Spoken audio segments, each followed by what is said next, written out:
Olá, você que nos assiste. Está começando agora mais um episódio do nosso podcast Interior Baiano Notícias, que além de portal, o nosso site, tem o compromisso aqui com você de trazer 2 vezes na semana convidados super especiais, tanto de Conquista quanto de região, para a gente falar sobre saúde, educação e principalmente política. Eu sou Júlia Brandes e ao meu lado está ele, Wilson Júnior. Olá, Júlia. Olá, você que acompanha o podcast Interior Baiano Notícias. Trouxemos um convidado hoje de Planalto, viu? De Planalto. O negócio... Aqui agora a gente cada semana a gente vem trazendo os convidados aqui, ó. Rodando aqui Vizinhos, essa região sudoeste. Vamos dinamizar isso aqui. E estamos com ele. Hoje é o prefeito Clóvis Alves Andrade. Prefeito, seja muito bem-vindo aqui à nossa mesa.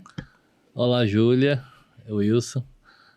Primeiro quero agradecer pelo convite, né, de estar aqui com vocês nesse programa que já criou uma marca, né? E todo mundo fica atento para as personalidades políticas da região, de Vitória da Conquista e da região.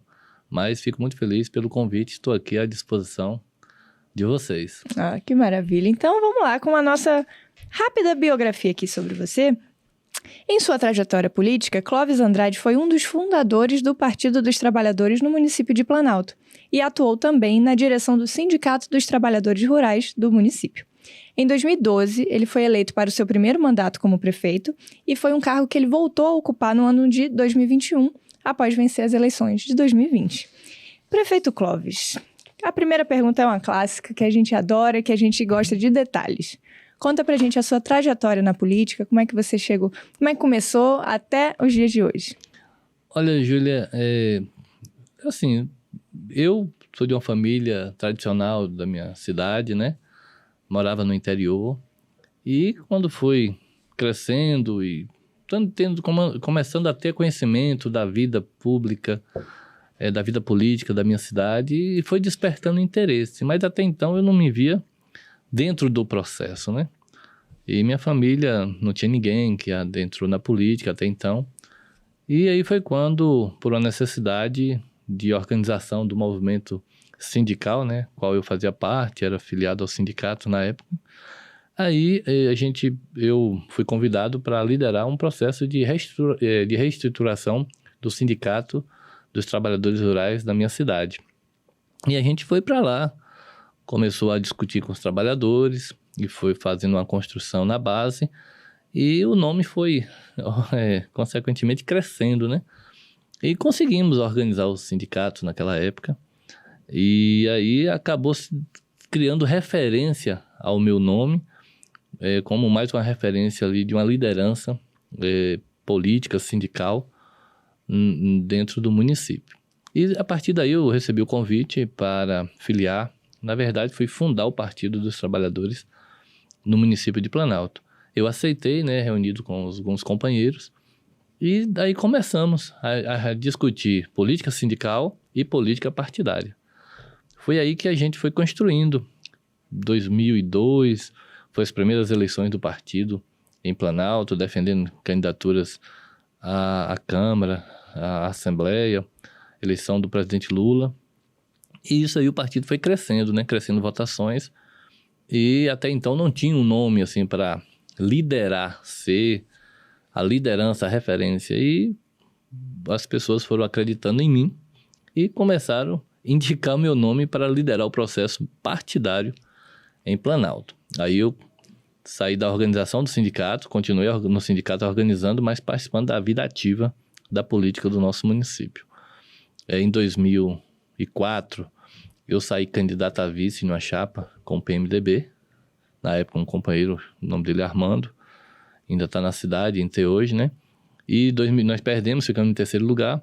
Em 2008... aí eu já fui ser o candidato cabeça de chapa, né? Eu já fui ser a primeira candidatura, eu assumi a primeira candidatura do Partido dos Trabalhadores em Planalto, com Lula eleito, reeleito, Jacques Wagner eleito governador em 2006. Em 2008 nós disputamos, fiquei ali em segundo lugar, né? E aí, como você mesmo falou, né, em 2012, eu ganhei a primeira eleição, não ganhei em 2016, voltei em 2020 e estamos no mandato. Então a trajetória não foi assim por vontade própria, né? A minha participação no processo era ajudar a organizar um partido diferente, um partido de esquerda dentro da cidade, para disputar as eleições. Mas só que os companheiros, né, as lideranças falaram, não, o nome nosso vai ser o seu, é você que vai nos representar. Então eu saí de uma família simples, né, uma família que não tinha essa tradição, e acabei me atirando na política e participando já de 4 eleições minhas, né, 5 eleições, mas minha mesmo de prefeito na chapa, 4 eleições. Maravilha. Perfeito. Planalto é uma cidade que tem hoje pouco mais de 20 mil habitantes, e a gente sabe que as cidades de menor porte na Bahia sobrevivem basicamente, né, do FPM. Como é hoje para administrar uma cidade com essa, digamos assim, escassez de recursos, e o que o senhor tem feito para viabilizar, né, os recursos e os investimentos na cidade? Olha, Wilson, é uma tarefa que não é fácil. Ser gestor de cidades pequenas, de pequeno porte, realmente tem esse problema, né? Nós vivemos no interior baiano, né, na região Nordeste.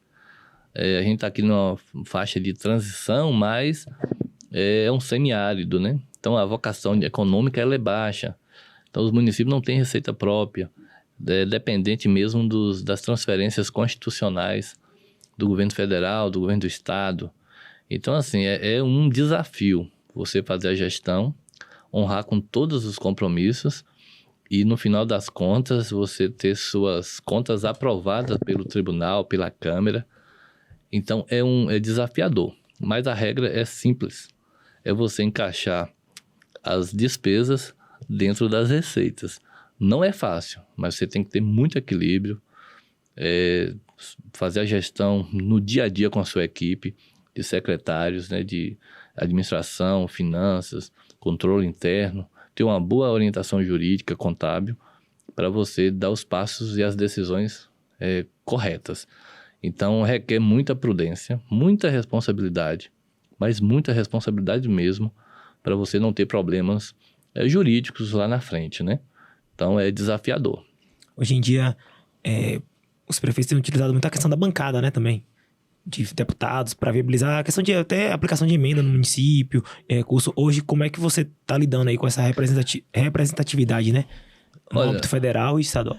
Olha, assim, o primeiro momento é o desafio de você fazer o custeio da prefeitura, né? Você conseguir trabalhar com todos os recursos sem te causar problemas financeiros, né? Chegar ao final do mês, você tem que estar com o fornecedor em dia, né? Pago, o servidor da prefeitura com salário na conta. Então, isso é muito desafiador. Agora, do ponto de vista de investimento, a infraestrutura, aí hoje, os municípios, né, nós recorremos muito, primeiro, às emendas parlamentares, né, as emendas dos deputados federais, e também ao apoio financeiro para implementação de obras de infraestrutura urbana, junto com o governo do estado. Eu posso dizer que o município de Planalto tem, como outros municípios, tem recebido bastante recursos de convênios, de obras de infraestrutura, pavimentação, construção de quadras, de creches, de escolas. Então, isso tem ajudado muito o município, né? No governo federal, nós tivemos aí uma seca nos últimos 4 anos. Por conta do governo federal, não teve assim uma parceria mais direta com os municípios. Se você olhar aqui na região de Planalto, de Vitória da Conquista, você não consegue vislumbrar assim, uma obra de impacto que o governo federal trouxe para essa região. E aqui não é uma crítica, isso aqui é uma realidade, entendeu? E a gente espera agora, com a mudança de governo, que o governo federal chama os municípios para começarem a celebrar convênios para construir escolas, creches, quadra, pavimentação de ruas, saneamento básico. Mas o aporte hoje das emendas e dos convênios com os governos, né, do estado principalmente, ajudou muito os prefeitos nos primeiros 2 anos de gestão, e Planalto foi um deles. Você falou... Ele falou do governo do estado, e nós já caminhamos para o fim chegando na primeira metade, né, na metade do primeiro ano de mandato dos novos governos, tanto de Lula quanto de Jerônimo, né? Uhum. Mas aqui eu vou me ater ao âmbito estadual nesse primeiro momento. Pra mim, quero perguntar a ele. Porque assim, já dá para dizer assim, em relação ao governo governador Jerônimo, né? Digamos assim, Jerônimo já está mostrando para que veio, na sua opinião, o que já dá para notar também diferente, né? Do ritmo diferente dele para Rui. Assim, Wilson, o governo que chega, que ele toma posse em 1º de janeiro, como é o nosso caso, né? Na Bahia, Jerônimo Rodrigues foi eleito governador. Não dá para você fazer uma avaliação do governador em 3 meses, 4 meses. Governo nenhum, nem o governo municipal não dá. O governador, ele tem o tempo dele, ele precisa, todo governo, todo gestor, ele precisa aí de 6 meses para arrumar a casa e 1 ano para ver o que é que vai fazer, de que forma ele se organizou. Isso é fato em qualquer governo. Agora, Jerônimo, ele tem o jeito dele, né? Eu sou do Partido dos Trabalhadores há muito tempo, eu conheci várias lideranças e vários governos. A exemplo do federal, mas no estado, Jacques Wagner, Rui e agora Jerônimo. Wagner implementou a marca dele no estado de governar. Aquele cara que exercia uma diplomacia, conversava com todo mundo, com todas as lideranças, independente de partidos, né? Um cara muito acolhedor. Então ele implementou aquela marca dele. O Rui, da mesma forma, é aquele cara correria, técnico, grande gestor, né? Ele conseguiu dar um resultado à Bahia fantástico. Isso aí foi reconhecido na Bahia e nacionalmente falando. Então ele teve aquela postura aquela marca de gestor equilibrado, com as finanças, determinado, dar o comando e acontecer lá na ponta. Então ele tinha muito isso. E Jerônimo, ele agora vai ter que mostrar a marca dele, né? Ele vai criar a marca dele. Mas Jerônimo, por si só, ele já tem a marca dele. E aquele cara acolhedor, que sabe abraçar. Jerônimo é um cara que é o governador que, dependendo de qualquer situação que ele estiver ali no meio de uma multidão, mas ele dá a atenção dele, nem que seja 3, 4 segundos a cada um. Ele olha, toca, conversa. Ele tem esse jeito de acolher. Isso, para mim, já é uma marca, né?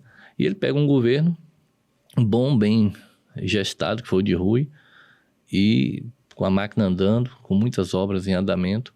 Então é questão mesmo de administrar, de 6 meses para montar o governo todinho, né? Desde o primeiro escalão até o último escalão que é embaixo, e dar o norte que ele quer para a política de governo dele. Muito inteligente, muito equilibrado, tenho certeza que Jerônimo fará um grande governo, e mais ainda, né? Porque ele pega de um governo bem, do governador Rui Costa, e o estado bem equilibrado, e agora com o apoio do governo federal, né? Governo Lula, com Rui lá no Ministério, na Casa Civil, com Jacques Wagner também, um grande articulador. Então, eu acho que podemos ter aí um governo que supere os dois em investimento, em obras, em atenção com o povo baiano, em cuidar do povo baiano. Eu acho que o Jerônimo está voltado muito para isso, para cuidar das pessoas, cuidar de gente e diminuir o sofrimento daqueles que mais estão precisando hoje no nosso estado. A minha pergunta é bem parecida com a de Will, que eu pedi para ele segurar, mas é mais relacionada ao governo federal mesmo. É uma questão de como é que você enxerga esse início de mandato do atual presidente Lula, né? O que espera também desse nova gestão dele? Olha, o presidente Lula, nós não podemos esquecer que já governou o Brasil 2 vezes, né? 2 mandatos. A gente fala que já é o Lula 3. Então, mas pegou um país diferente. Ele pegou bem diferente do que pegou em 2003. Porque a gente vemos um governo que ganhou dentro de uma situação em 2018, né? Onde o PT estava bem desgastado por conta dos problemas da Lava Jato. Tentaram jogar tudo na conta do partido. Mas foi ali uma liderança que nasceu do nada, que a gente sabia que não tinha um projeto de país. Foi implementando as coisas, uma não dava certo, outra não dava certo. E o ministro da Educação saiu, acho que foi 4 ou 5 ministros, da Saúde da mesma forma. Então, assim, foi um governo um pouco tumultuado, por conta mesmo que não tinha um programa de governo. Administrava através do Twitter, do Instagram, das redes sociais. E isso trouxe muitos problemas para o país. E a economia não foi bem, combinou com a pandemia.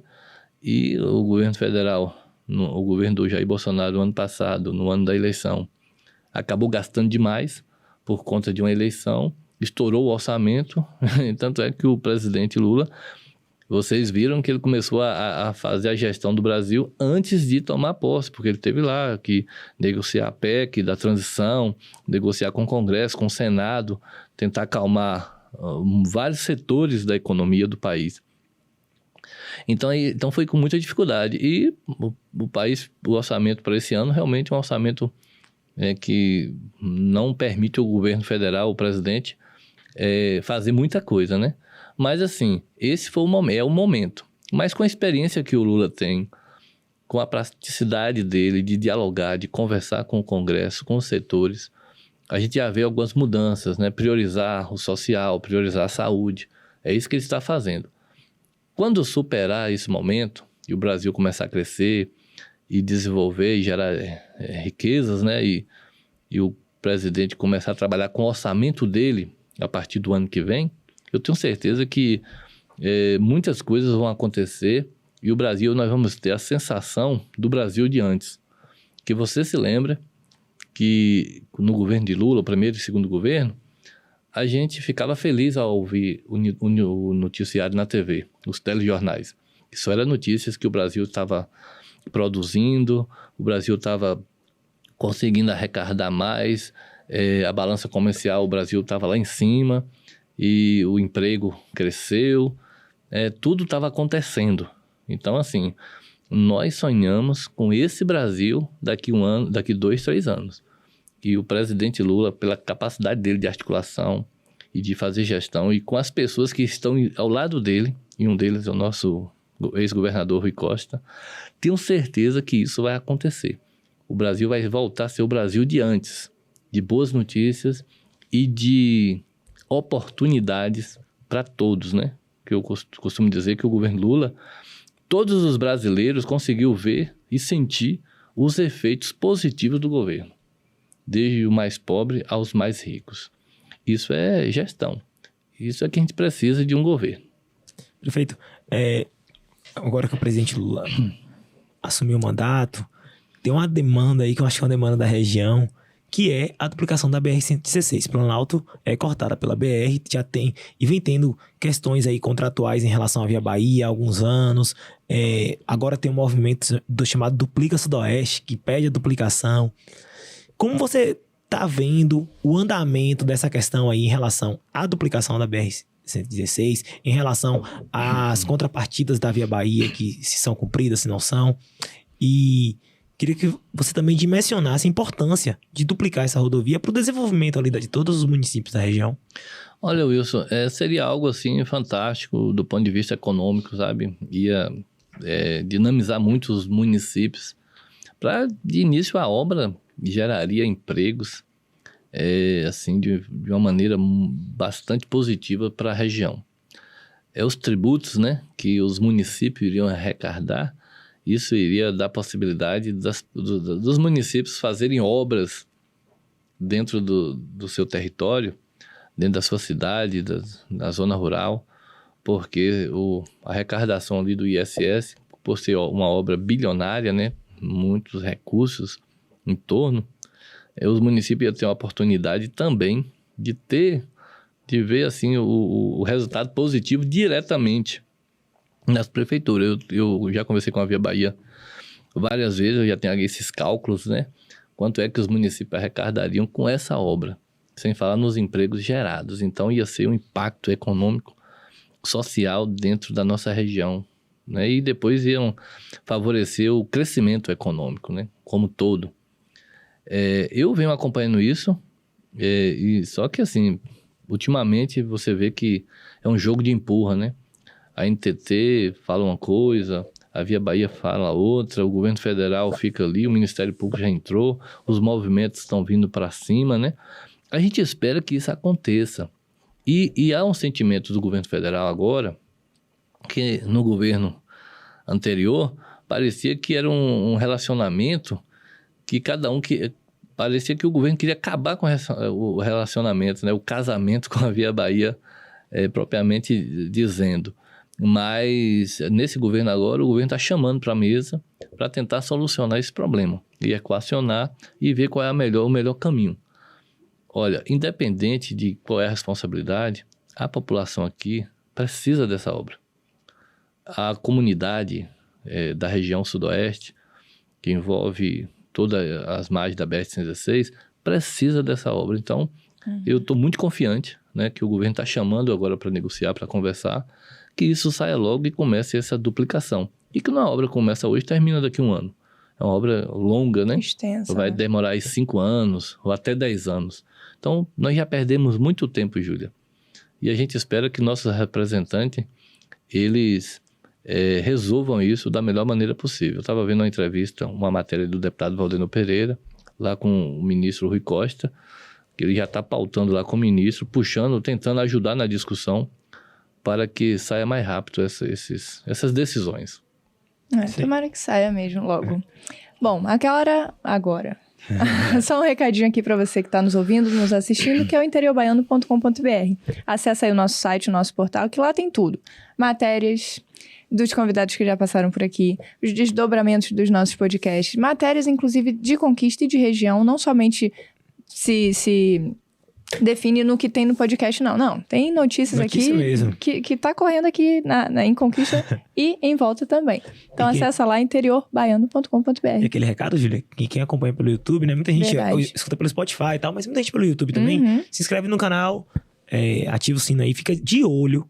Terça e sexta. É verdade. Tem episódio inédito. E todos os dias da semana, o Interior Baiano Notícias, o canal no YouTube, é alimentado. Tem os cortes das entrevistas e tem os episódios passados também. É verdade. Muita gente boa passou por aqui. Porque tem gente que não quer assistir um episódio inteiro. Aí a gente já facilita a vida de vocês com vários cortes super interessantes aí de todos os convidados. E tem gente que assiste o corte e fala, rapaz, deixa eu ver o que falou mais ali. Aí dá vontade de ver inteiro. Exatamente. Acessa aí também no YouTube e no Spotify, Interior Baiano. Vamos agora às nossas continuações aqui das perguntas. É com você, Will. Em relação, prefeito, sua administração. Vamos trazer agora para a questão local, vamos trazer pessoal aqui. Sua administração em Planalto. Uma autoavaliação aí. Como você avalia esses dois primeiros anos agora de retorno, né? Ao Executivo Municipal? Olha, a avaliação é muito positiva. Eu fui gestor de 13 a 16 e foi um momento muito difícil naquele momento. Por questões da crise econômica, crise política, Operação Lava Jato, o desgaste em cima do Partido dos Trabalhadores, e eu sou do PT, né?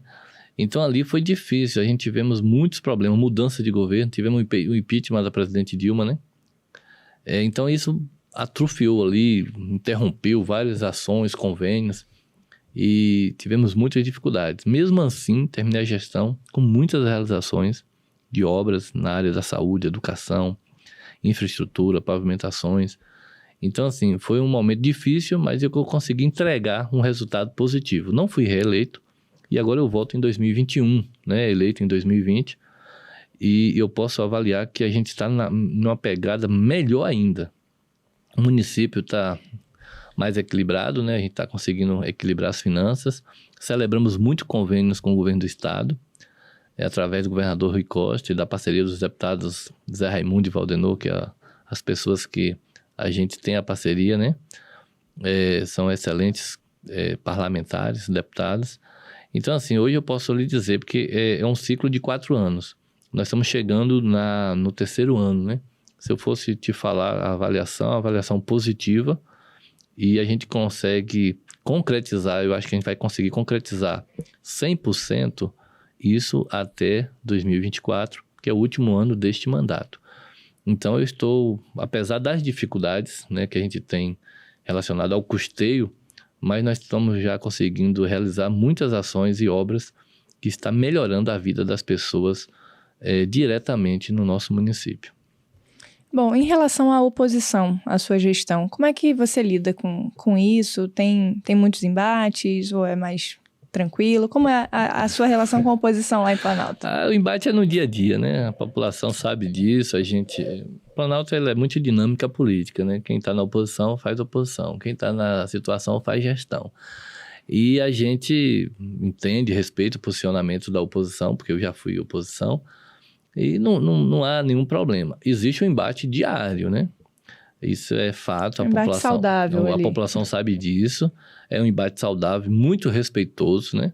E o que a gente defende é nossos projetos, nossas políticas, né? De apresentar o município. Então, assim, a gente tem uma relação muito direta com a comunidade. Eu participo muito das redes sociais, rádio local. E a oposição faz a mesma coisa. Mas, assim, a oposição, quando ela reclama, quando ela cobra, quando ela aponta a falha da gestão, talvez ela não sabe, mas ela também está ajudando a gestão. Porque isso não me incomoda, eu vejo dessa forma. Se a oposição está questionando alguma coisa, a gente vai lá, analisa, de fato, precisa de uma intervenção e vai lá e resolve. Então, eu acho que a oposição também ela colabora para a gestão quando ela é participativa. Se é uma oposição que fica ali quieta, apática, esperando 4 anos para disputar a eleição, ela não está fazendo o papel de oposição. Eu falo isso porque eu já fui oposição e a nossa oposição também é atuante, entendeu? É isso aí. Em relação a obras lá no município de Planalto, conta pra gente quais são as que você destacaria aqui como as principais que você fez lá durante a sua gestão. Está bem feito, né?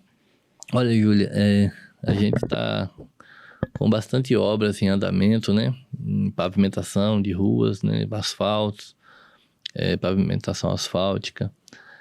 Nós estamos com obras para ajudar a agricultura familiar, construção de estufas, terreiro para secar café, para dar mais qualidade ao beneficiamento, à produção do café.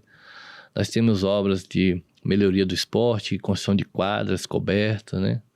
2 quadras. Estou construindo uma creche no distrito de Lucaia. Nós temos a construção de ampliação, isso aí foi com a parceria do Estado, do ensino da escola estadual, né? Do ensino médio, ampliou a escola, um investimento de mais de 8 milhões. Nós temos também obras que vai impactar financeiramente o município, né? A questão da geração de emprego. Nós conseguimos já neste mandato construir um galpão de médio porte, mas não é tão pequeno. É um galpão de aproximadamente 2.000 metros, 1.800 metros, 1.860 metros quadrados. Nossa. É um galpão para a empresa, ele fica a 150 metros da BR-116. Esse galpão foi construído com recurso próprio do município. A gente conseguimos economizar de 21 e 22 e hoje a cidade possui um equipamento para geração de emprego direto. Né? Ele seria, no caso, um atrativo para indústrias ou empresas que querem se instalar? É um atrativo para a indústria, né? Estou conversando com algumas indústrias do ramo de calçado, roupa, né? Para se instalar em Planalto. Já tem interessados, a gente ainda não começou as tratativas, mas eu tenho certeza que logo, logo vai iniciar.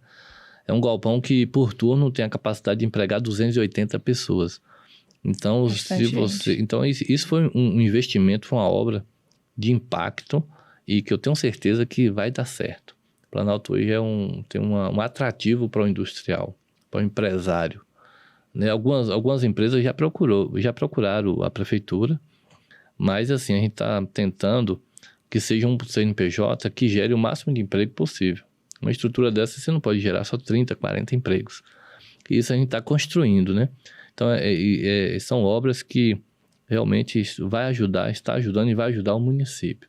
Nós estamos na construção também de um projeto que é o projeto executivo de esgotamento sanitário da cidade de Planalto. Nós não temos rede de esgoto na cidade. E Planalto, no primeiro mandato, nós aprovamos o plano de saneamento básico, que é um estudo, uma lei, demorou 2 anos para a gente terminar. Foi aprovada pela Câmara, junto com a FUNASA, com a Embasa, governo do Estado. E agora nós estamos terminando o projeto executivo, um projeto de R$1.200.000, que o governador concedeu ao município de Planalto. E eu tenho certeza, né, com a política de saneamento e de esgotamentos que está no país, Planalto, com o plano municipal e o projeto executivo, eu sonho, e esse sonho acho que está perto, do governo do estado ou um convênio com o governo federal, a gente inicia uma obra que é uma obra no valor de 50 a 60 milhões de reais e que vai resolver um problema de saneamento, né, de saúde pública no nosso município. Então, a gente tem muitas obras, eu poderia ter até relacionado, mas que a gente já reformamos praças, já fizemos muitas ações que está ajudando o município. Perfeito. 2023 chegando na metade já, então 1 ano e meio, digamos aí, desse mandato, né? Qual será a dinâmica de trabalho para a reta final? Tem alguma coisa, você fala assim, rapaz, vou implementar essa dinâmica agora na reta final? Dentro da conversa aqui, eu já dei o norte, né? O nosso norte mesmo é 2 caminhos. Geração de empregos e esgotamento sanitário da cidade. Que isso vai tirar o município de um perfil de município para um outro perfil. Então, isso aí é o que a gente está focado. Geração de emprego e saneamento. Nós já levamos água nesse mandato para a zona rural, diversas comunidades, água encanada, água da Embasa, água tratada. Zona rural, semiárido. Né? A pessoa chega lá e era fornecido só com carro-pipa. Sabe, Júlia? Você acha que nunca viveu essa situação? Mas sabe que o cidadão ficar esperando ali a boa vontade do município de levar para ele um carro-pipa de água. Uhum. E quando o carro-pipa, às vezes, chega, às vezes tem 3, 4 dias tanque seco. E aí chega a água tratada, encanada na torneira. Isso é fantástico, sabe? Acho que o que eu gosto mais, né, é a realização. O que eu gosto mais do mandato é isso, é você conseguir aproveitar essa oportunidade que você tem, que Deus te deu, que a população te escolheu, de poder ajudar as pessoas, de poder realizar o sonho das pessoas. E muita gente tem muitos sonhos dentro do município, e você, como gestor, buscar atender, realizar o sonho das pessoas, isso é algo fantástico. Seja ele na rede de água, em uma estrada, em uma creche, em uma escola, em um posto de saúde, em uma cirurgia que a pessoa precisa fazer e você consegue a sua equipe viabilizar aquilo. Isso são realizações de sonho. Isso é muito importante. Né? Faz bem para quem faz e mais ainda para quem está recebendo. O ofício mais assim que eu acho interessante é isso, é você ter a oportunidade de realizar, de fazer gestão e levar o benefício para as pessoas. Como gestor, você dormir e acordar preocupado em quem está lá na ponta. E assim, eu aprendi, descobri que eu gosto disso. Claro que a gente está aqui, não sabe até quando, mas é muito bom você fazer isso. Vou até buscar agora esse não sabe até quando, porque eu quero saber de planos. 2024 está aí.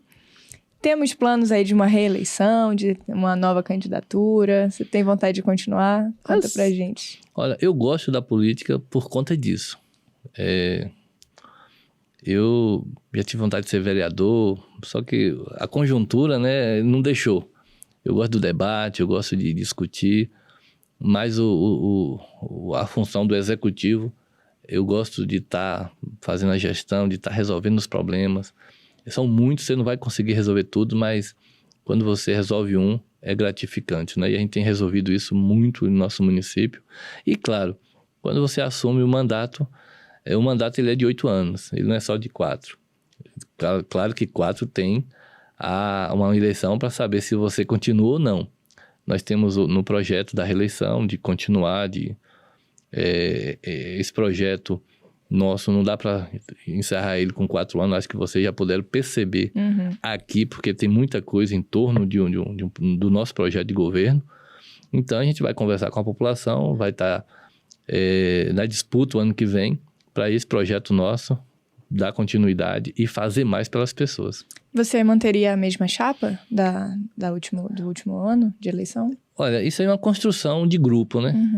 Eu não vejo nenhum problema em manter, mas eu preciso ouvir o grupo, eu preciso ouvir as lideranças, porque assim, cada eleição é uma engrenagem nova, né? Você precisa compor o máximo possível com pessoas para você poder ganhar. A gente ganha somando, né?